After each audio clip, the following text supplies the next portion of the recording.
Gracias, querida iglesia, por invitarnos y por estar compartiendo este momento.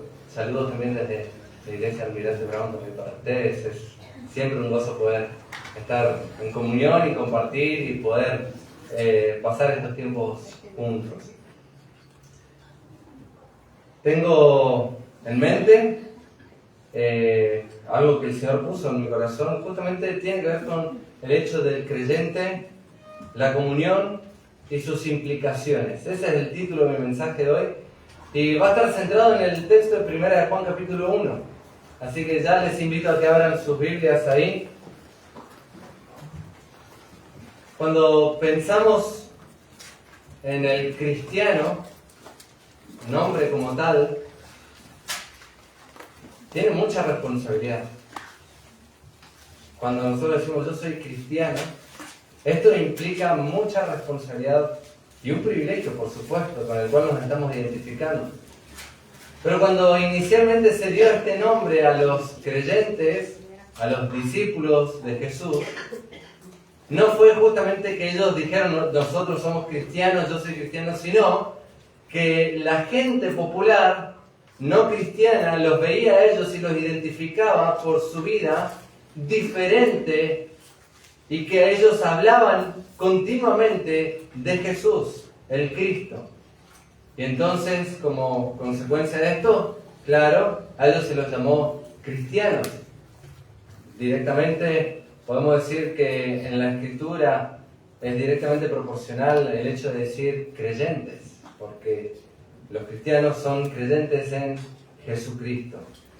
Ahora, Juan, vamos a ver allí en 1 de Juan, que va a estar escribiendo a esta iglesia, probablemente de Éfeso, es lo que entendemos por el contexto general, es una carta general, pero es probable que haya escrito a la iglesia de Éfeso y todos sus alrededores, y porque de hecho él estuvo pastoreando, él estuvo mucho tiempo y probablemente haya estado cerca del tiempo con Timoteo, pastoreando la iglesia de Éfeso.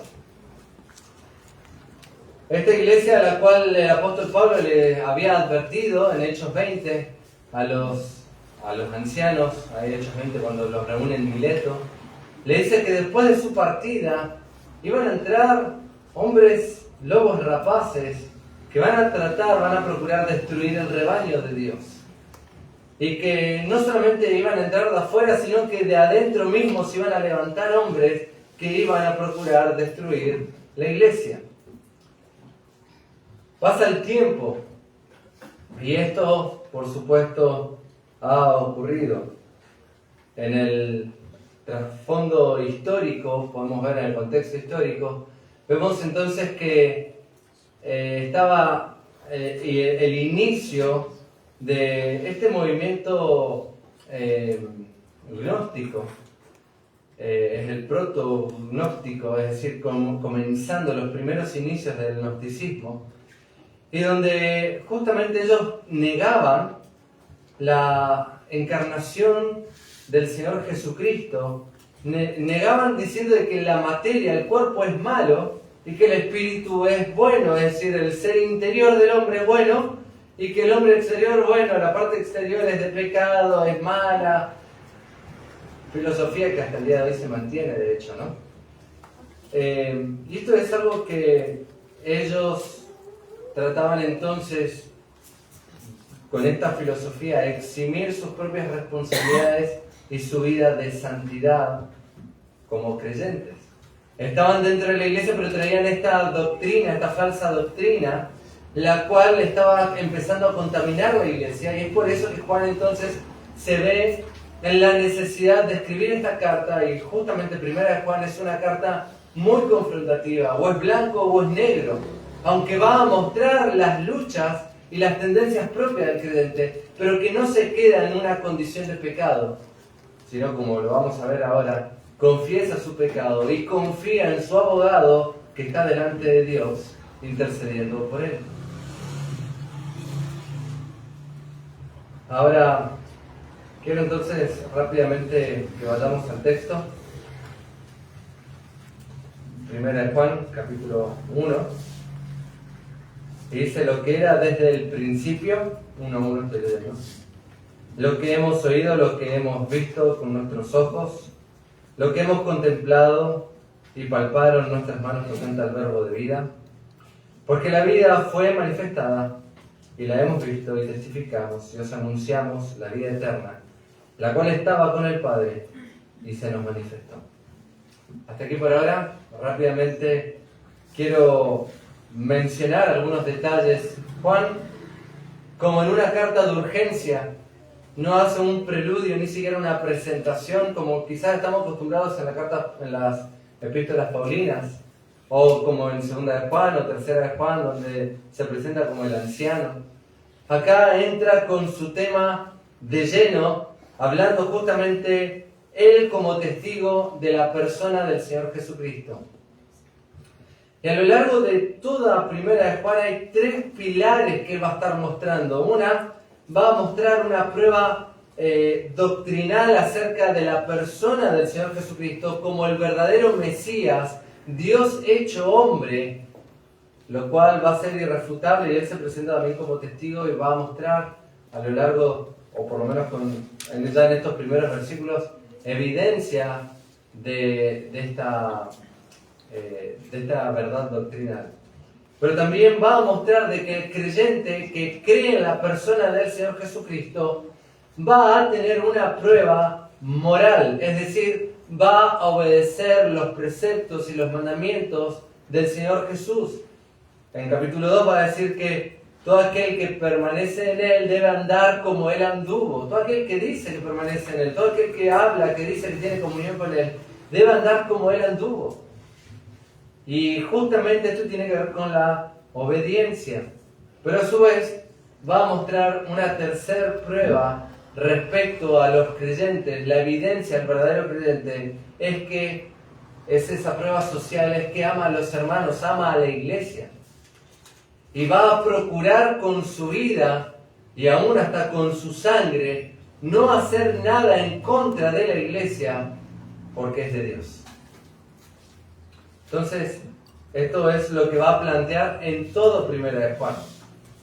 Otra característica de Juan es muy pedagógico, y esto se llama el método espiralado. Juan parece que arranca con un tema, va por otro, y va por otro, y va por otro, y después vuelve al mismo, pero cada vez le va dando más profundidad y más riqueza, y cada vez que va volviendo al mismo tema le vuelve a dar un fuerte énfasis y desde otra mirada, para que su auditorio, las personas que están escuchando su epístola, queden plenamente convencidos de estas verdades generales que acabo de mencionar. Y por lo tanto comienza hablando acerca de Jesucristo, diciendo lo que era desde el principio.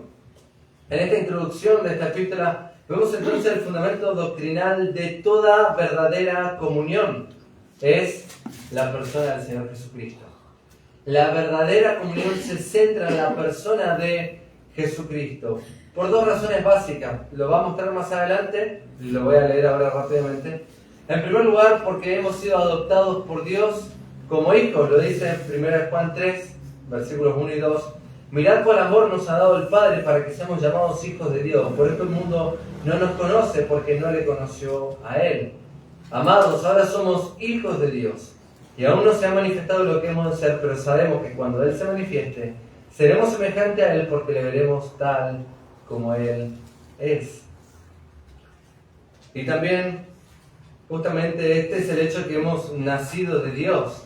Pero ahora también la segunda característica como cristiano y de la verdadera comunión es que permanece el Espíritu Santo en nosotros, lo dice en el capítulo 2, versículo 27.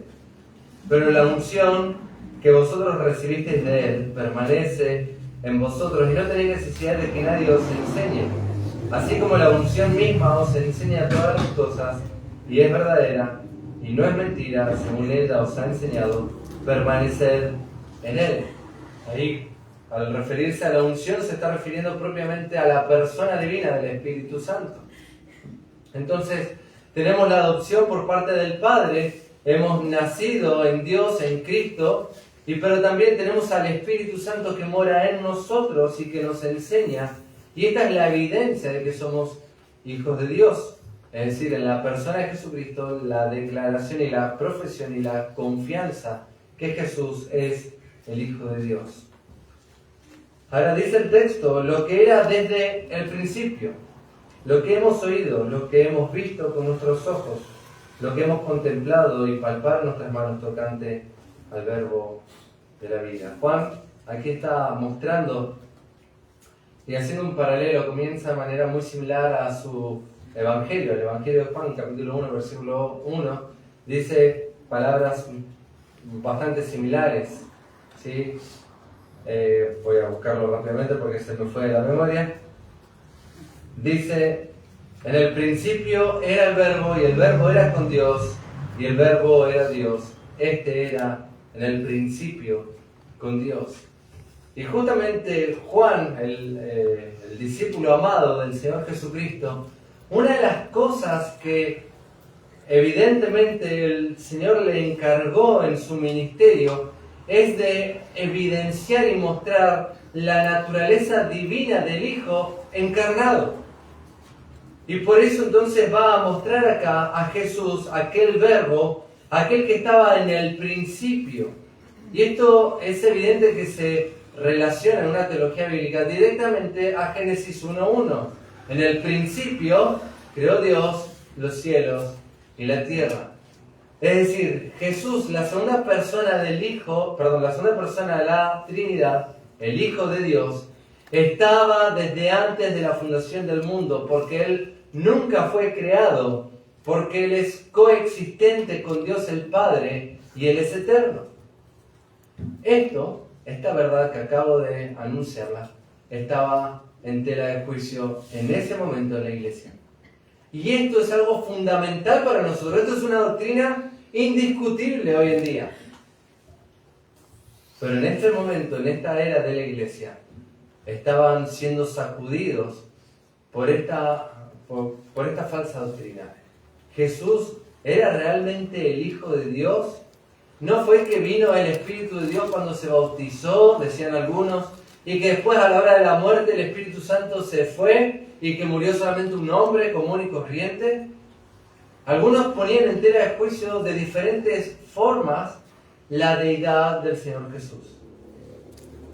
Ahora, Juan nuevamente va a evidenciar de que el fundamento doctrinal de nuestra comunión es la persona del Señor Jesucristo.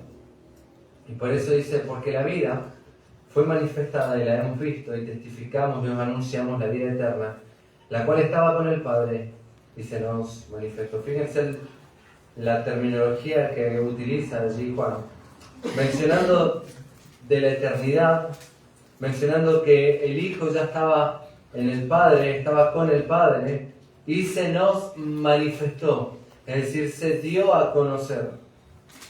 Lo que hemos visto y oído, eso os anunciamos, para que también vosotros tengáis comunión con nosotros, y nuestra comunión verdaderamente es con el Padre y con su Hijo Jesucristo. Estas cosas os escribo para que vuestro gozo sea cumplido.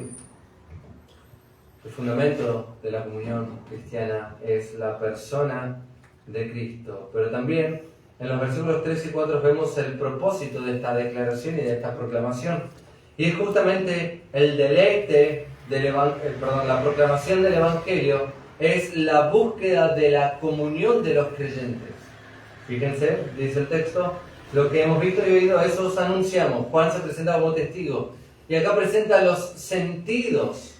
Es decir, esto es algo real.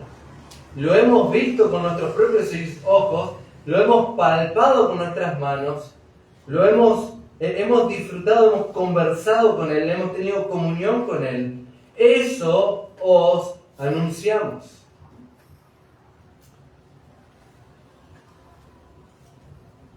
Es también cierto de que Juan aquí está hablando en forma plural, porque ya estaban las cartas paulinas y algunos de los evangelios recorriendo las iglesias, y entonces él se pone como testigo junto con los otros apóstoles y con los otros escritos neotestamentarios para dar la evidencia y la convicción de esta verdad.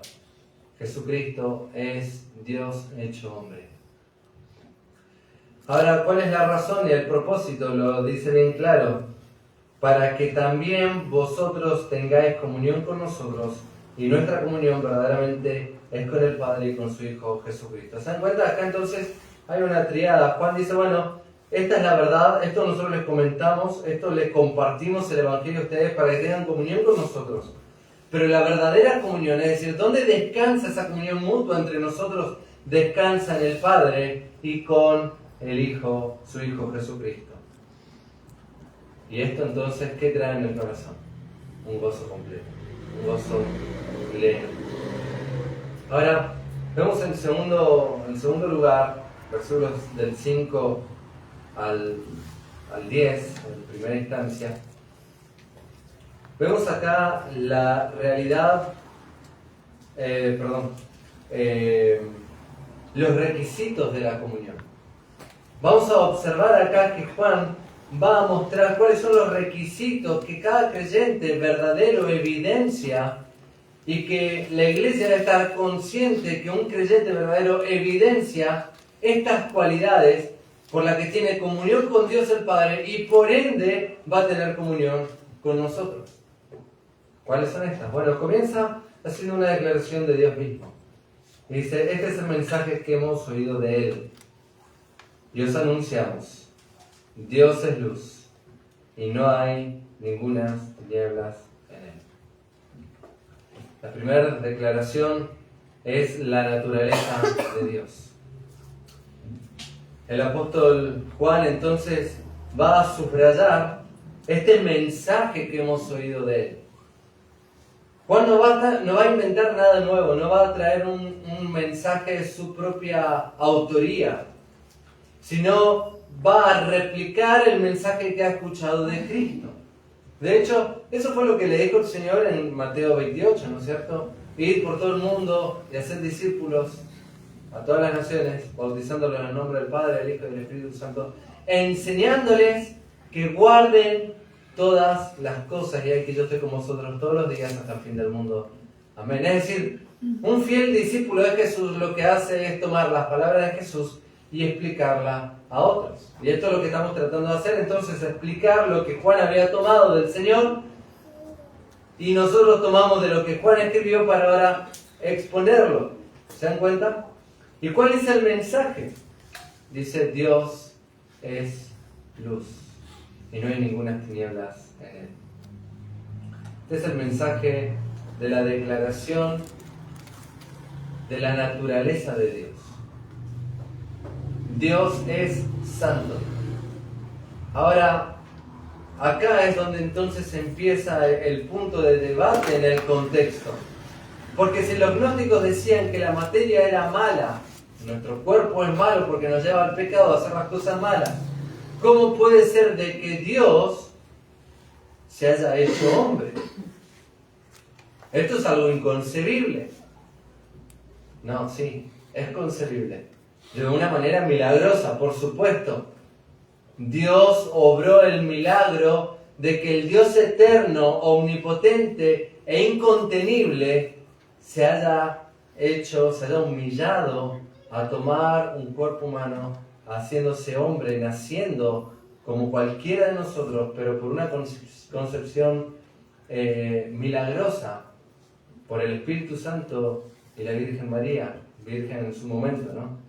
Después sabemos que fue madre, y no solo el Señor Jesucristo. Por lo tanto, vemos acá de que esto que para los hombres es imposible, para Dios sí es posible. Y entonces va a mostrar en este contraste diciendo Dios es luz y no hay ninguna tinieblas en Él. En esta afirmación, Dios es luz, por supuesto, en el panorama bíblico, en el contexto bíblico, haciendo una teología bíblica, uno puede observar de que cada vez que se relaciona con Dios y la luz, nos muestra un claro énfasis en su santidad. No solamente en la santidad, sino también en la pureza y en la justicia de Dios.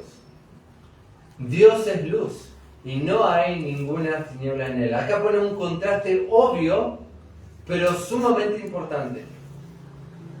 Porque en Jesucristo, que es Dios, Él no tenía pecado alguno, fue perfectamente santo. Ahora, esta observación de John MacArthur en cuanto a que Dios es luz desde el sentido intelectual, la luz en la verdad bíblica, la luz tiene que ver con la verdad bíblica y las tinieblas con el error y la falsedad. Pero a su vez también, como hemos mencionado, en un sentido práctico tiene que ver con la misma santidad de Dios. Ahora observen de que dice que Dios es luz. Y ahí va a comenzar un diálogo, parecería que Juan al ir exponiendo su escrito. Si decimos, y esta frase se va a repetir varias veces en el versículo 6, en el versículo 8 y en el versículo 10. Vamos a leer los tres textos de seguido. Dice, si decimos que tenemos comunión con Él y andamos en tinieblas, mentimos y no practicamos la verdad. Versículo 8, si decimos que no tenemos pecado, nos engañamos a nosotros mismos y la verdad no está en nosotros. Versículo 10, si decimos que no hemos pecado, le hacemos a Él mentiroso y su palabra no está en nosotros. ¿Qué está entonces evidenciando Juan? El error. Va a poner un contraste frente a aquellos que profesaban ser creyentes y estaban como parte de la iglesia, pero tenían un andar pecaminoso. Pero yo soy cristiano, decían. Pero yo creo en Jesús, sí, yo creo que Él es el Hijo de Dios. Pero no creían en toda la verdad doctrinal que estamos ahora proclamando y anunciando. Y con sus vidas de pecado estaban negando su fe. Esto es algo tremendo. Porque esta es la mentira del falso creyente. Dice ser, pero con sus hechos lo niega. Dice creer, pero no vive conforme a la verdad de la palabra de Dios.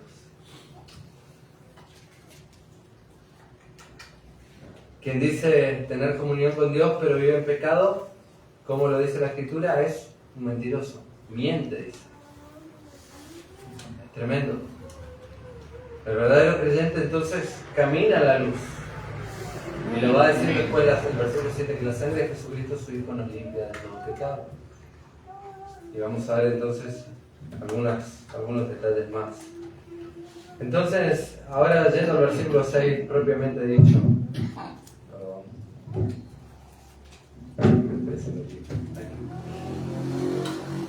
Dice en el versículo 6, si decimos que tenemos comunión con Él y andamos en tinieblas, mentimos y no practicamos la verdad. Entonces, el decir no es suficiente. Porque la realidad es que, dice las Escrituras, que la fe viene por el oír y el oír la palabra de Dios. Efesios 2, 8 y 9 dice que por gracia somos salvos por medio de la fe, y esto no de vosotros, pues es don de Dios, no por obras para que nadie se gloríe.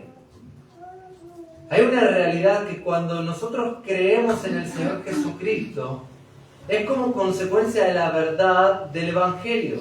Es decir, lo que creemos es en el Evangelio, el mensaje de Jesús.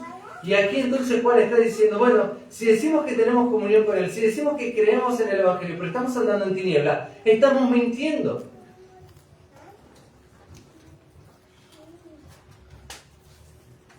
Y no practicamos la verdad. No estamos andando según la verdad. En el capítulo 3 va a volver a mencionar sobre este principio de la práctica del pecado. Versículo 8 dice, el que practica el pecado es del diablo. Fíjense que ahí le da más profundo, ¿no? Porque el diablo peca desde el principio. Para esto apareció el Hijo de Dios, para deshacer las obras del diablo.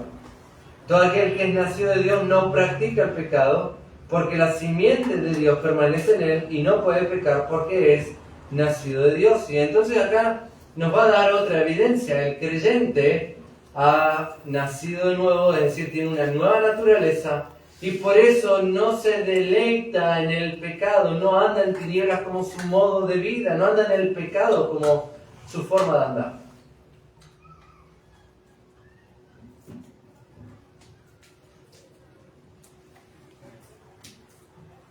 Esa palabra andamos, ¿sí? Si decimos pero andamos, parecería que Juan se incluye, pero en realidad es para poner en evidencia a aquellos que estaban andando en pecado.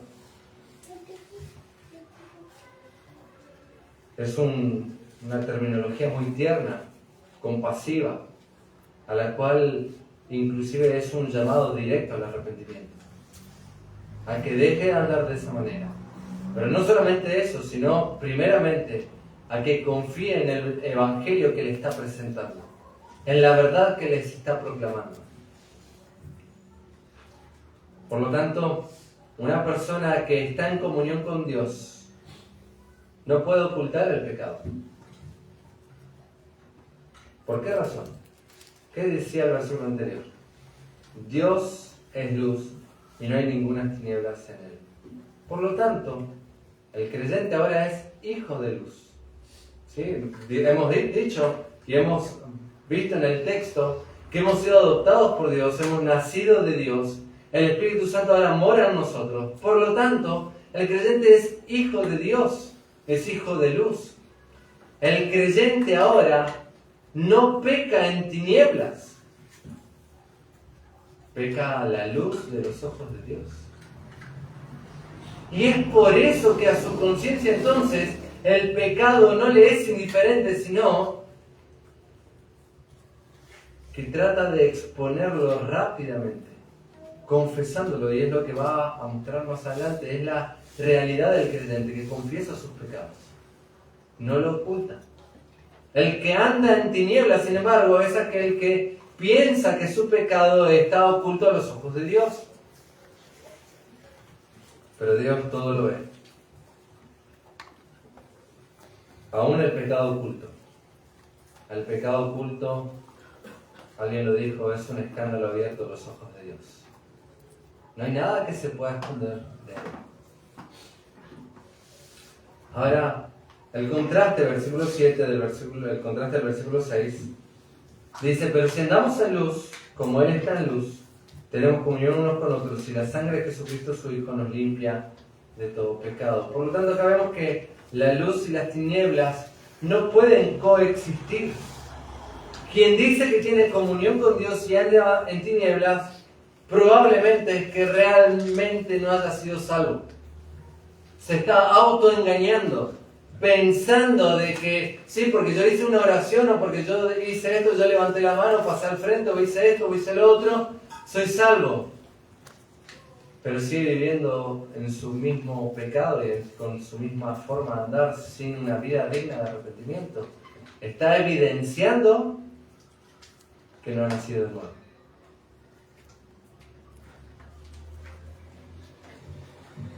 Sin embargo, el contraste, pero si andamos en luz, y fíjense qué precioso, como Él está en luz, Él, ¿a quién se refiere? A Dios mismo. Entonces, si decimos que andamos en luz, como Dios está en luz, Dios es luz, tenemos comunión unos con otros, y acá se evidencia nuestro andar.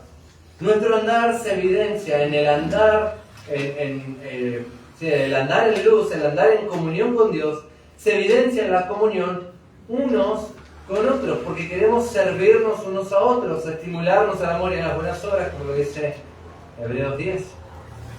Procuramos el bien de nuestro hermano y la unidad de la iglesia, queremos manifestar el amor del Señor. Y esto se aplica entonces en un obrar social congregacional. Procuramos la unidad de la iglesia, tenemos comunión unos con otros. Pero observen qué dice: y la sangre de Jesucristo su Hijo nos limpia de todo pecado. ¿Por qué Juan pone esto en medio de toda esta expresión tan preciosa? ¿Por qué la sangre de Cristo? Porque es evidente que los creyentes seguimos pecando y nos seguimos ofendiendo unos a otros muchas veces. Pero el que anda en luz como Él está en luz, tiene comunión con el otro, es decir, arregla su situación y su condición, primero ante Dios y en segundo lugar con el otro, con su hermano, con la iglesia. Por eso el texto es tan enfático. Si está en luz, es un miembro de la familia de Dios. Si está en tinieblas, no tiene comunión con Dios. Y no le importa romper la unidad de la iglesia.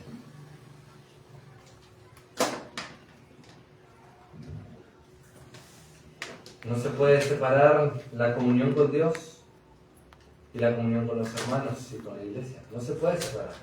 Aquellos creyentes que dicen, no, yo tengo comunión en mi casa y no me congrego en ningún lado, es una luz roja. Es una luz roja a su propia, debería ser una luz roja a su propia conciencia. Porque eso es una mera fantasía. Es decir, sí, yo creo, pero yo sigo andando como quiero.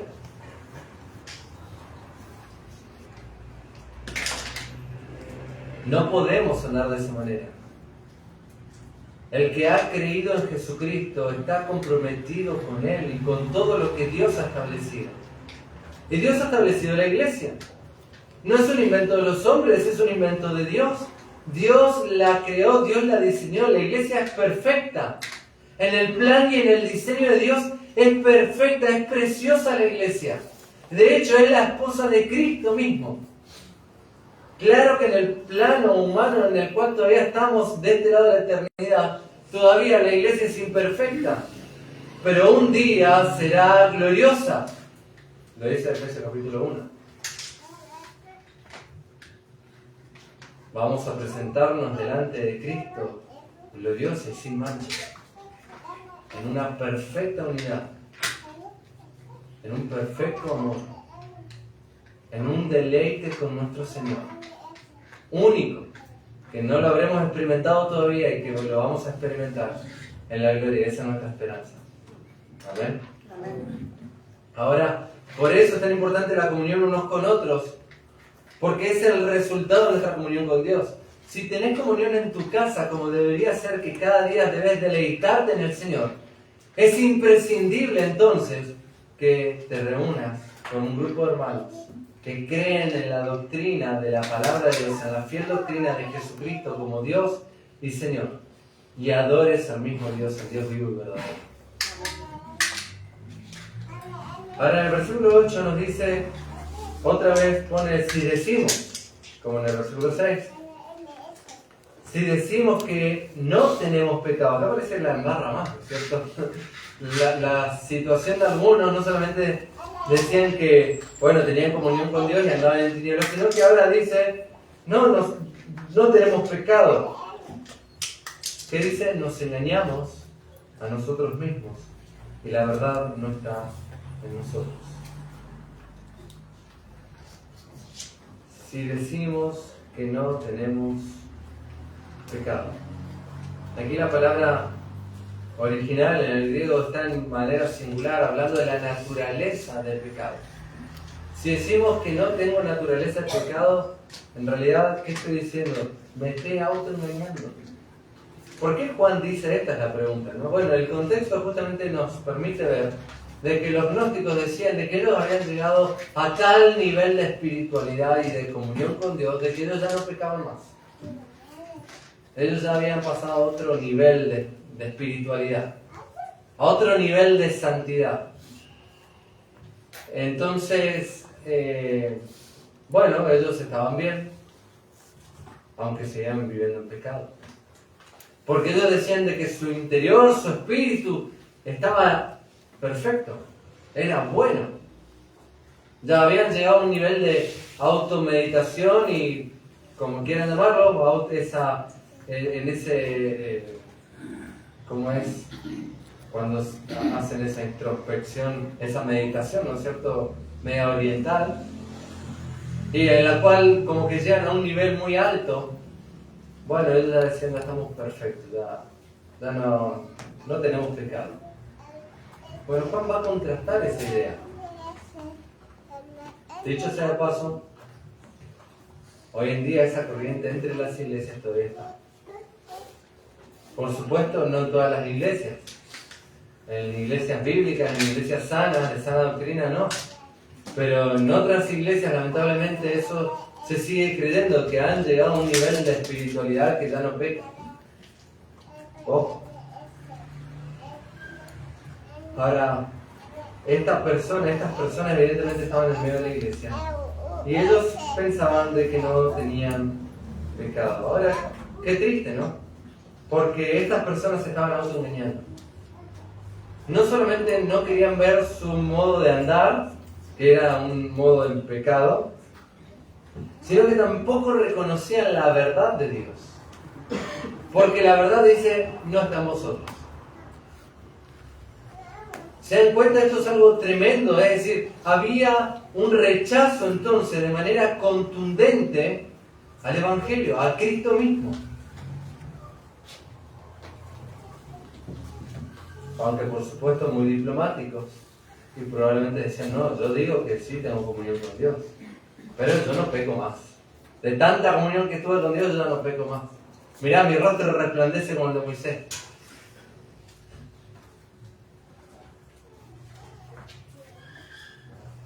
Ahora, entonces, si niega su naturaleza de pecado, se está autoengañando. Y no conoce la verdad, ni está en la verdad. Eso es lo que Juan le está diciendo. Por contraste, nuevamente el versículo 9, que va a mostrar al verdadero creyente que tiene comunión, y es una de las implicaciones para el creyente. Si confesamos nuestros pecados, Él es fiel y justo para perdonar nuestros pecados y limpiarnos de toda maldad. La confesión forma parte del andar cotidiano del creyente. Quien dice que tiene comunión con Dios y no confiesa un pecado, en realidad se está engañando a sí mismo. El Señor nos muestra siempre, porque creo que ninguno de nosotros ya estamos glorificados, yo por lo menos no. Y en la comunión con Dios, ¿saben qué? Dios se deleita, como un padre se deleita, en mostrarnos, en corregirnos, en hacernos más semejantes a su imagen, más semejantes a su Hijo Jesucristo. Por lo tanto, al confesar, hay un reconocimiento de nuestra condición de pecado. David lo dice en el Salmo 51, en pecado me concibió mi madre, hablando de su naturaleza. Hay una confesión, nosotros proclamamos, confesamos abiertamente que en pecado hemos sido concebidos, tenemos una naturaleza pecaminosa que seguimos batallando y luchando día a día hasta el día de nuestra muerte o que Cristo venga por nosotros. Pero también hay un arrepentimiento. La confesión no solamente es decir, yo hice algo mal. No solamente es sentir una pena, una tristeza por haber hecho algo mal o haber transgredido la ley de Dios o haber ofendido al Señor o a otros. El arrepentimiento implica un volverse a la luz, un volverse al Señor. Es estar de acuerdo con Dios. Esa es la idea de confesar, es ver al pecado como Dios lo ve. Ver el sentido, la gravedad, y no solamente eso, sino juzgarlo así como Dios lo juzga. ¿Y cómo podemos juzgar nosotros el pecado que hemos cometido inclusive? ¿Lacerándonos a nosotros mismos? ¿Haciendo penitencias o cosas por el estilo? No. ¿Cómo juzgó Dios el pecado? En Cristo. Por lo tanto, volvemos al Evangelio. Vamos, cuando hemos pecado, ¿a dónde vamos? Vamos a Dios confesando que hemos pecado, pero acudimos a la obra perfecta, sustitutoria de nuestro amante y Salvador Jesucristo. Vamos a Él. Por eso dice el texto que si confesamos nuestros pecados, Él es fiel y justo. Y acá va a dar dos cualidades de sus atributos. Atributos morales de Dios. Su fidelidad y su justicia. Su fidelidad porque Dios no es mentiroso y lo que Él dice cumple. De hecho, Él dijo de que nuestros pecados fueron perdonados en Cristo Jesús. Pero a su vez, Él es justo porque cuando va el acusador de los hermanos, cuando va nuestro acusador, nuestro enemigo, para presentarse delante de Dios, para acusarnos a nosotros, en la justicia de Dios se presenta Cristo mismo diciendo: yo ya pagué por Él. Su deuda ha sido cancelada. Por eso tenemos tal confianza en la comunión con Dios, porque Él es fiel y justo para perdonar nuestros pecados y limpiarnos de toda maldad. Tal como lo dice en el versículo 7, que todo aquel que anda en luz tiene comunión unos con otros, y la sangre de Jesucristo su Hijo nos limpia de todo pecado. El autor de los Hebreos amplifica esta verdad de la aplicación de la obra de la redención en nuestro andar diario. Porque dice ahí en Hebreos 9, versículo 14, dice: ¿cuánto más la sangre de Cristo, la cual mediante el Espíritu Eterno, 9:14, ¿cuánto más la sangre de Cristo, el cual mediante el Espíritu Eterno se ofreció a sí mismo, sin mancha a Dios? Fíjense que dice: limpiará vuestras conciencias de obras muertas, para que sirváis al Dios vivo. Hay una obra que hace el Espíritu Santo en base a la obra redentora y al sacrificio de Cristo, a la sangre derramada, donde acudimos cuando nosotros hemos pecado. ¿A dónde? A Cristo. Recordamos su sangre derramada y el Espíritu Santo limpia nuestras conciencias de obras muertas. ¿Para qué? Para que sirvamos al Dios vivo. Y es ahí donde nuestra comunión entonces crece. Alguien una vez lo ilustró de la siguiente manera: nosotros somos como equilibristas tratando de andar en nuestra vida cristiana por esa cuerda firme de la salvación, procurando no caernos, ¿sí? Pero muchas veces, y sobre todo en las prácticas, los equilibristas caen. ¿Y por qué no se desarman contra el piso? Porque debajo está la red, ¿sí? La malla que los sostiene, inclusive los impulsa otra vez hacia arriba, como una cama elástica, ¿no es cierto? Y ilustrando, un autor decía de que la sangre de Cristo es esa malla que nos protege y cuando caemos nos sostiene y nos impulsa para arriba otra vez, para que continuemos, para que avancemos, para que prosigamos. Ahora, decía entonces Juan, si confesamos nuestros pecados, Él es fiel y justo para perdonar nuestros pecados y limpiarnos de toda maldad. Qué preciosa promesa, ¿no? Porque ¿quién no peca de nosotros? ¿Quién es creyente acá? Yo soy creyente. Yo he nacido de nuevo. Soy del Señor. Pero ¿quién de nosotros no peca?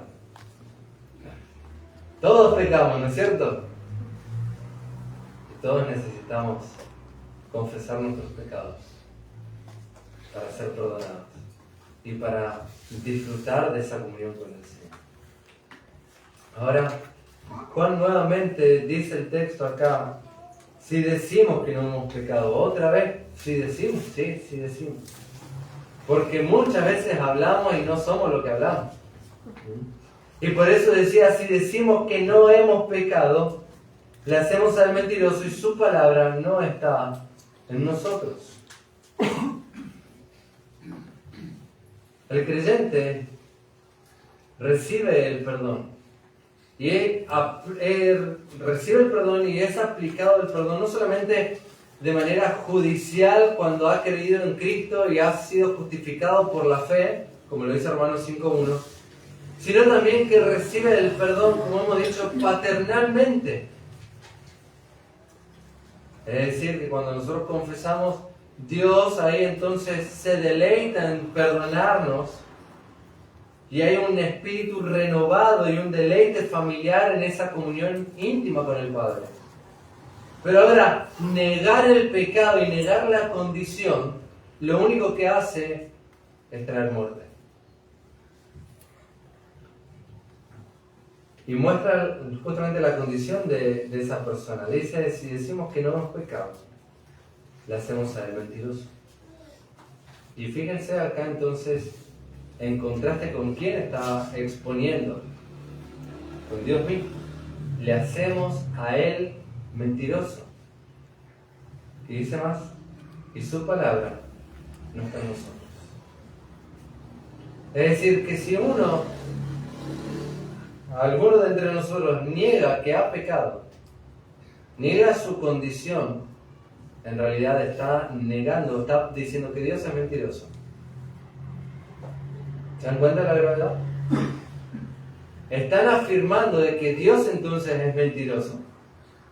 Y está afirmando de que Él es santo. Fíjense cómo se invierte el rol.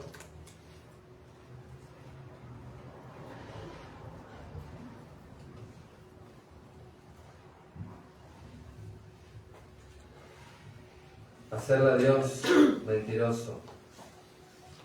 Ahora, ¿qué es lo que Dios dice? Dios dice que nosotros hemos pecado. Claramente lo dice en la Escritura. Por cuanto todos pecaron, lo dice Romanos 3:23, y están destituidos de la gloria de Dios. No hay justo ni aun uno. No hay quien haga lo bueno. No hay ni siquiera uno. El único santo y el único inocente y perfecto fue Jesucristo, de entre los hombres. El único. Todos los demás, todos hemos pecado.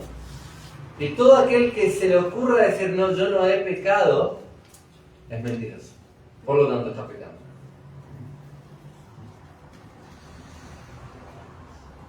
Ahora quiero terminar porque Juan no se queda solamente con estas evidencias del creyente que se deleita en la comunión con Dios y que la implicación de la comunión es confesar el pecado y tener comunión unos con otros. Sino que también ahora nos va a mostrar que tenemos a Cristo como nuestro abogado y como nuestra propiciación. Y observen ahí en el capítulo 2, versículos 1 y 2, y ya voy a concluir mi mensaje. Porque dice, hijitos míos, estas cosas os escribo para que no pequéis. Y si alguno hubiere pecado, abogado tenemos para con el Padre a Jesucristo el justo, el cual es la propiciación por nuestros pecados, y no solamente por los nuestros, sino también por los de todo el mundo. En primer lugar, Juan no niega la realidad de que el creyente peca. Por eso ya lo había dicho antes, en el versículo 7, que si andamos en luz como Él está en luz, tenemos comunión unos con otros, y la sangre de Jesucristo su Hijo nos limpia de todo pecado. Y en el versículo 9 otra vez, si confesamos nuestros pecados, Él es fiel y justo para perdonar nuestros pecados y limpiarnos de toda maldad. Ahora entonces dice, hijitos, ya que tenemos esta propiciación, ya que tenemos esta libertad y este deleite de la comunión con Dios, y dice, estas cosas os escribo, ¿para qué? Para que no pequéis. El creyente no se da licencia al pecado. No quiere vivir una vida de pecado.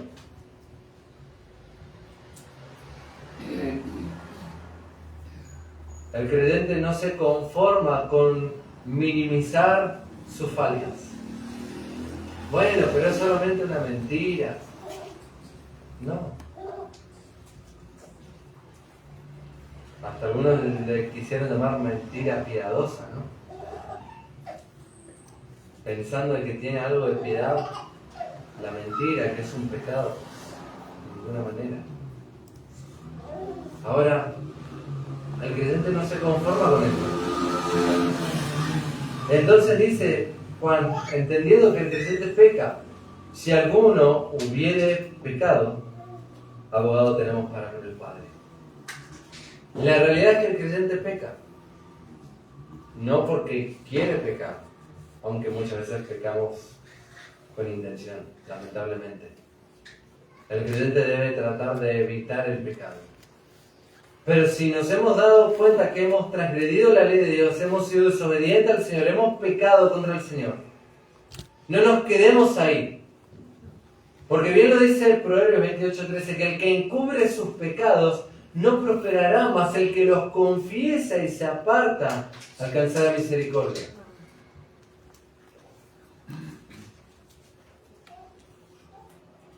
Esta es nuestra responsabilidad de confesar nuestros pecados. El Espíritu Santo, el ministerio del Espíritu Santo justamente es enseñarnos y mostrarnos, dar luz a nuestra conciencia cuando hemos pecado para llevarnos a Dios.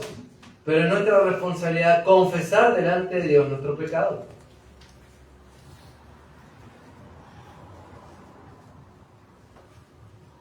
De hecho, nuestro pecado a Dios no le es una noticia nueva, no le es desconocido, porque cuando hemos pecado lo hemos hecho delante de sus ojos. Lo dice el Salmo y lo dice el Proverbio, que los ojos de Jehová están en todo lugar mirando a los buenos y a los malos. En todo lugar, no hay lugar donde te puedas esconder o donde me pueda esconder. En todo lugar, en todo momento, sus ojos velan permanentemente.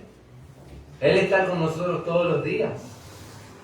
No podemos escondernos de Él. El Salmo 139 también lo dice. ¿A dónde huiré de tu presencia? ¿A dónde me esconderé?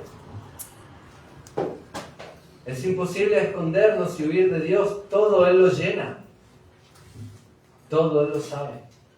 Por lo tanto, esto debe darnos una conciencia sensible a que cuando hemos pecado, hemos de ir a Él mismo, a la luz misma, a confesarle y a ponernos de acuerdo con Dios y a ver al pecado como Dios lo ve, para que entonces al ver al pecado como Dios lo ve y juzgarlo como Dios lo juzga allí en la cruz, no nos va a dar lo mismo el pecado la próxima vez.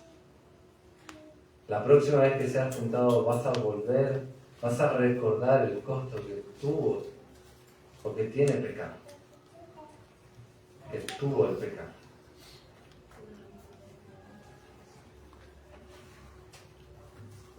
Y nos dice algo más precioso también todavía, añade Juan diciendo, y si alguno hubiere pecado, abogado tenemos para con el Padre a Jesucristo el justo.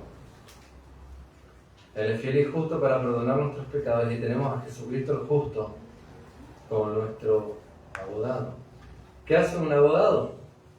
Bueno, defiende la causa, defiende si hay algún juicio en contra de un culpable o inocente, él defiende. El abogado va a procurar defender a su cliente. Nosotros tenemos como nuestro abogado a Jesucristo el justo. A Jesucristo, quien es la misma justicia de Dios y quien cumplió la justicia de Dios perfectamente en su vida, quien ocupó en la cruz nuestro lugar y quien cargó con nuestros pecados, y por lo tanto Él, habiendo resucitado entre los muertos, se sentó a la diestra de Dios para interceder por nosotros. Por lo tanto, el mejor lugar que podemos ir cuando hemos pecado contra Dios es ir a Dios mismo, porque en Él tenemos el refugio perfecto y tenemos el perdón seguro. Por lo tanto, el creyente que dice que tiene comunión con Dios debe andar como Él vive. Debe confesar sus pecados y tiene comunión los unos con los otros. No se conforma con una simple vida como de cristiano. No, yo leo, oro y listo. Me congrego de vez en cuando, por lo menos el domingo, y ya está. Se deleita en Dios. Se deleita en la comunión con Dios. Se deleita en andar en luz como Él está en luz. Se deleita en ser más semejante a su Señor. A propósito, ¿es este tu deleite? ¿Disfrutás de andar en el Señor, en la comunión con Él?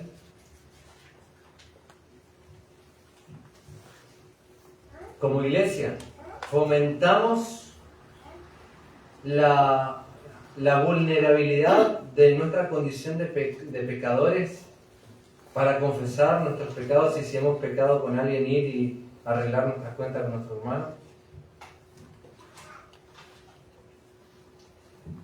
De esta manera destruimos la hipocresía, ¿saben? Acá no hay nadie que sea impecable. Ni Tito, ni Nico, ni Quique, ni ninguno, nadie, ni los más pequeños. Nadie. Pero sí también tenemos que aprender a combatir con la culpa. Recordando y aceptando el sacrificio de Cristo, dándole el valor que Dios mismo le ha dado.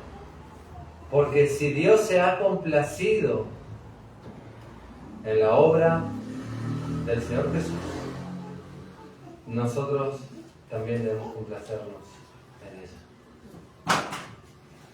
Y por lo tanto, finalmente debemos evaluar nuestro estilo de vida, nuestro andar diario, verificar nuestras acciones, verificar y examinar nuestras motivaciones, si coincide con nuestra profesión de fe que decimos que andamos en luz. Y si no, si hay que hacer algún ajuste, andar a confesarlo al Señor en arrepentimiento. Y si necesitas ayuda, bueno, están los hermanos para poder ayudarte. Porque estamos acá para ayudarnos a crecer unos a otros y andar en luz como Él está en luz. Todos, no solamente hemos necesitado ayuda, sino que necesitamos ayuda permanentemente. Nos necesitamos unos a otros, hermanos, siempre. Porque Cristo así pensó en la iglesia, en un cuerpo que se ayuda mutuamente para glorificar al Señor en nuestras vidas y como iglesia. Amén. Gracias, Señor, por tu palabra. Te ruego que tú, oh Dios, que eres soberano, apliques tu palabra, tu verdad, conforme a la necesidad de cada uno.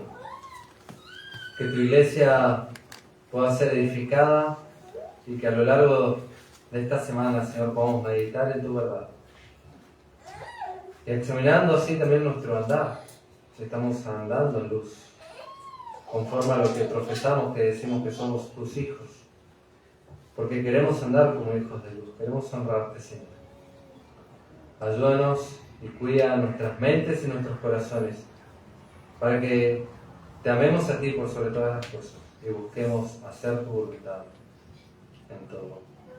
Perdona, Señor, nuestras faltas, nuestros pecados, ya sea de ignorancia o ya sea consciente.